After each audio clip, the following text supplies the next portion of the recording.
Ở Việt Nam, bạn sẽ quen với hình ảnh trên bàn lúc nào cũng phải có một cái bát nước chấm. Thiếu nước chấm là bữa ăn rất khó chịu. Có những người thậm chí còn nói đùa rằng không có nước chấm thì bữa ăn coi như mất đi 50% hương vị rồi. Nhưng rồi bạn thấy ở châu Âu, bạn xem các vlog ẩm thực thì người Việt Nam cảm thấy hơi bất ngờ. Tại sao người châu Âu hầu như là không chấm, hầu như thôi chứ không phải là ai cũng không chấm. Tại sao thịt bò, cá nướng, salad, khoai tây cứ thế mà ăn, không tỏi ớt, không nước mắm, không xì dầu, không nước tương. Cảm giác như thiếu một cái gì đó quen thuộc. Rốt cuộc thì chuyện gì đang xảy ra? Câu chuyện này nếu mà nói cho chuẩn thì nó không chỉ là khác về thói quen ẩm thực, nó cũng dính dáng đến khí hậu, đến lịch sử, tôn giáo, thậm chí cả cách người châu Âu bảo quản thực phẩm suốt hàng ngàn năm.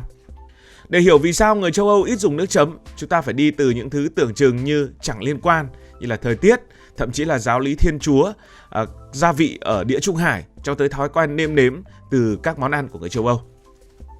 Bây giờ chúng ta hãy nhìn lại bàn ăn của người Việt Nam. Giả sử như là một nồi lẩu, một đĩa rau, một mâm cơm, một suất bún, lúc nào cũng phải có một cái bát nước mắm pha tỏi ớt hoặc là một cái bát nước chấm gì đấy. Rau luộc, món ăn tối giản nhất cũng phải đi cùng với một bát nước mắm.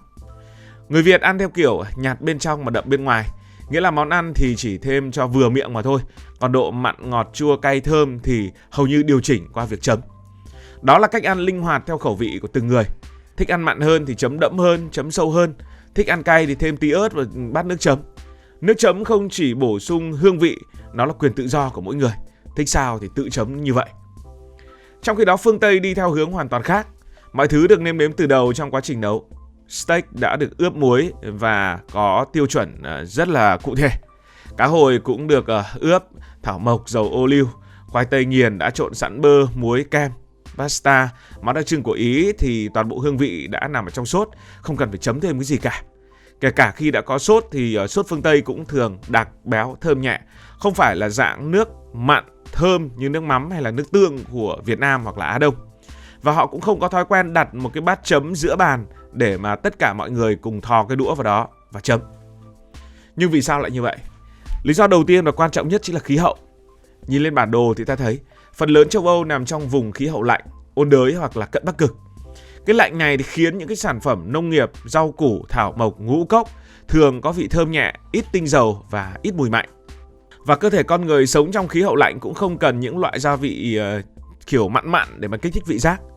Ngược lại, người châu Á, đặc biệt là Đông Nam Á, nóng ẩm quanh năm khiến thực phẩm dễ mùi, dễ nhạt và cần nước chấm mạnh để kéo vị.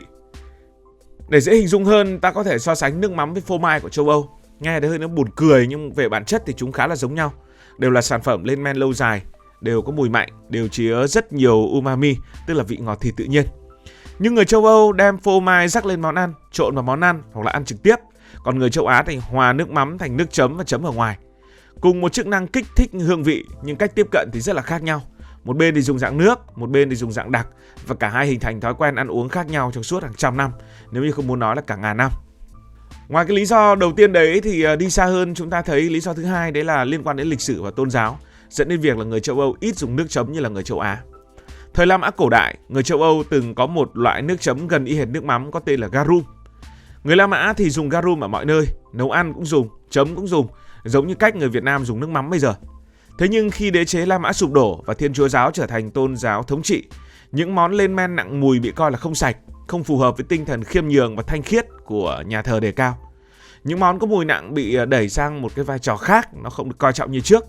Kết quả là garum, tạm gọi là nước mắm Tây, đã biến mất khỏi châu Âu chỉ trong vài thế kỷ. Và từ đó, châu Âu không còn phát triển nước chấm lên men, trong khi châu Á tiếp tục phát triển hàng trăm loại mắm, hàng trăm loại tương khác nhau. Phải nói thật là ngày xưa, thời La Mã cổ đại thì người châu Âu không hề xa lạ gì với những loại nước chấm mạnh mùi. Trái lại, họ từng sở hữu, chúng ta đã nói đó là garum. Garum là cái gì? Garum được làm từ cá nhỏ ướp muối và để men trong chum đá dưới nắng hàng tháng trời. Chẳng khác gì cách người Việt ủ cá cơm để làm nước mắm. Garum của người La Mã thì thơm, mặn, đậm đà và được họ dùng trong hàng loạt món ăn, thịt, cá, rau, quả, bánh mì. Có chỗ thì ghi chép lại rằng một nhà La Mã không thể sống thiếu garum. Cách nói ấy cứ như là phiên bản La Mã của cái câu là cơm mà không có nước mắm, như là thiếu một cái gì đấy, phiên bản Việt. Ở châu Âu lúc đó, garum không chỉ là gia vị mà là biểu tượng văn hóa, là thứ thể hiện sự tinh tế của ẩm thực đế chế. Garum thậm chí được chia thành nhiều cấp độ, loại rẻ tiền thì cho dân thường, loại tinh luyện cho giới thượng lưu và đặc biệt cái loại siêu ngon thì dành cho tầng lớp giàu có. Garum càng trong càng thơm thì càng đắt. Có thời điểm, các loại thượng hạng được bán với giá tương đương cả tháng lương của một người lao động bình thường. Điều này cho thấy là nó cũng từng sang đến mức nào. Bên cạnh cái lý do về mặt tôn giáo như chúng ta đã nói khiến họ không dùng garum thì thêm vào đó, thời Trung Cổ ở châu Âu là thời kỳ có nhiều dịch bệnh, đặc biệt là khi chưa có khoa học để hiểu nguyên nhân. Con người nhìn cái gì cũng hôi thối thì đều ánh mắt rất là nghi ngờ. Họ tin rằng mùi hôi mang theo bệnh tật, và garum vốn có mùi khá mạnh, tự nhiên trở thành một thứ bị dè chừng. Và thế là nó bị đẩy dần ra khỏi căn bếp của mọi nhà. Không ai công khai là hãy bỏ garum đi, nhưng mà từng gia đình, từng cộng đồng, từng tu viện dần dần không còn dùng đến nó nữa. Từ đó thì châu Âu đã rẽ hẳn sang một con đường ẩm thực khác, một con đường không có nước chấm lên men. Trong khi đó, cùng thời điểm ấy, ở Trung Quốc, Nhật Bản, Việt Nam, ở bán đảo Triều Tiên và cả Đông Nam Á, những loại tương, xì dầu, nước mắm, mắm tôm không những không bị coi là xấu mà còn trở thành một điều không thể thiếu trong bữa ăn.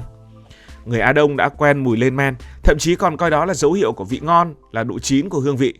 Người Việt thấy nước mắm thơm, nhưng một người châu Âu thời Trung Cổ sẽ thấy rất khủng khiếp. Và từ phản ứng ấy, cả hai nền ẩm thực cứ thế xa nhau đến mức ngày nay, nhìn bàn ăn của nhau mà tưởng như là hai thế giới rất khác biệt. Một câu hỏi thú vị được đặt ra, nếu không có sự can thiệp của tôn giáo và Trung Cổ, liệu châu Âu ngày nay có thể vẫn dùng một loại nước chấm giống như nước mắm hay không? Rất có thể. Nếu garum không biến mất, ẩm thực châu Âu có lẽ sẽ phát triển thêm một nhánh hoàn toàn khác, nơi người Ý chấm pizza vào nước chấm lên men thì sao? Nơi người Tây Ban Nha sẽ chấm tapas với nước mắm, người Pháp sẽ thêm garum vào nước sốt, vân vân và vân vân. Một kịch bản nghe tưởng hoang đường nhưng lại không hề phi lý, bởi La Mã từng phủ kín các châu Âu. Nhưng lịch sử vốn dĩ là thế, chỉ cần một thay đổi trong niềm tin, mùi vị của cả một châu lục có thể cũng sẽ thay đổi. Khi nhà thờ coi món nặng mùi là thiếu thanh tao, cả châu Âu đã chuyển sang một hướng khác, ẩm thực nhẹ nhàng, thanh thoát, nhiều thảo mộc, ít lên men, ít nước chấm rạng lòng. Garum bị lãng quên để rồi cuối cùng nó biến mất như chưa từng tồn tại. Và khi garum biến mất, châu Âu cũng mất luôn truyền thống nước chấm. Còn châu Á thì bước sang thời đại bùng nổ của các loại nước chấm, nước mắm, mắm tôm, xì dầu, vân vân và vân vân. Nhưng như vậy có nghĩa là người châu Âu không thích nước chấm hay sao? Không hề, họ vẫn có tương. Họ có tương cà, tương ớt, tương marrone. Nhưng đó là chấm theo kiểu phương Tây, đặc, béo và nhẹ mùi hơn phương Đông. Và hầu hết chúng đều chỉ dành cho đúng món. Một số món thì phải đi đúng với cái đấy. Mayo thì đi với khoai tây chiên, BBQ thì đi với đồ nướng. Không có dạng nào đa dụng như nước mắm ở Việt Nam, chấm từ thịt luộc đến cá, sử dụng trong bún chả cho đến rau, cà, vân vân và vân vân. Nước mắm là nước chấm vạn năng, còn nước chấm phương Tây thì hình như là được chuyên môn hóa nhiều hơn. Đến đây ta có thể tổng kết lại như thế này. Người châu Âu ít dùng nước chấm không phải vì họ không thích chấm, mà vì hệ sinh thái ẩm thực của họ phát triển theo hướng nêm nếm sẵn vào món ăn, gia vị khô, mùi nhẹ, món đậm từ bên trong và suất ăn riêng biệt. Nước chấm vốn là linh hồn của bữa ăn châu Á, không đóng vai trò ở trong văn hóa châu Âu. Và ngay cả khi họ có nước chấm thì nó cũng đi theo hướng khác, béo, đặc, nhẹ mùi và chuyên dụng. Đúng hơn phải là sốt chấm chứ không phải là nước chấm, vì nước thì nó lỏng như của châu Á.